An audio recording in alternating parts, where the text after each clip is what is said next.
Hey YouTube, it's Rob from RP Model Railroads, and in this video I want to give another quick update on my N-Scale Santa Fe Paradise layout. I believe it's been a few weeks since I did the original update, and actually quite a bit has changed. So let's start off with some track work. First of all, let me move this train forward a little bit. I will get to that in just a moment if you noticed some new locomotives there. But as far as track work, so what I did recently is I installed this re-railer track right here because I was having a lot of problems with trains that come down this incline at a pretty fast speed, and then they would sometimes derail here or derail on this switch track. So I added a re-railer here, and the track's a little bit bowed up because I had to pry it up. So I may be replacing the rest of this track in the future, but for right now, the re-railer has really worked very well. Even though there's another re-railer here, it wasn't really solving the problem. So adding a re-railer as soon as the train comes down the track out of the tunnel has really stopped a lot of derailments. Another thing that I did was turn this entire track that leads up to the oil wells up there and the bridge, etc. I turned it into a separate line.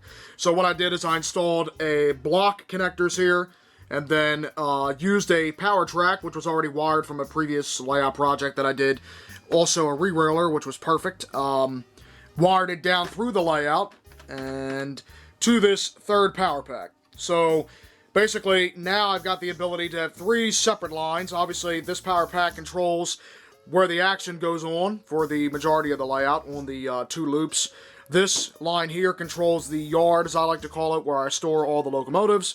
Now I have a third line that controls what will be a locomotive slash line to allow me to store a locomotive and train cars up on this line here, which is a great idea.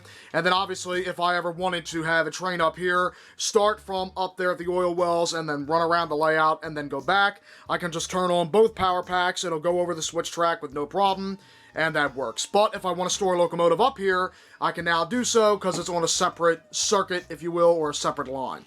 So that actually worked out pretty well. Now, to another major update, I put some more buildings on the layout.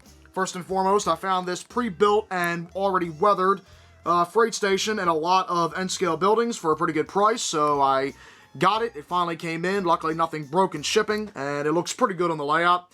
I added more dollar store black sand under there to finish off the scene for right now.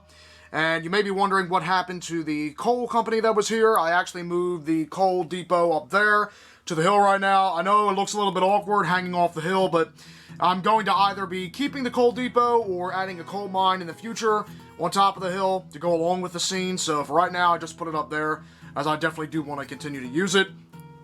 And then I also found a signal tower that I put down here in the yard. It came as part of the lot, so it matched the freight station pretty well, so I put that down there for right now. Again, none of the buildings on the layout are attached at the moment because I do plan on changing some things in the future. And then as far as new locomotives, I did get two new N-scale Bachmann Spectrum DC dash locomotives. They look pretty good, 802 and 806 over there. And they run very well also. Let me actually start this one while I finish up my video here. So yeah, overall, N-scale Santa Fe Paradise is coming along pretty well. There's a lot of hiccups I've had with the track work, but luckily I've been able to work most of those out. I still have some more track cleaning and stuff like that to do and more scenery updates. But yeah, so for the rest of the video, enjoy some train action, showcasing both the new line that I created that goes up past the bridge, and then also the track work that I did that almost creates a seamless performance on the inner line. So enjoy.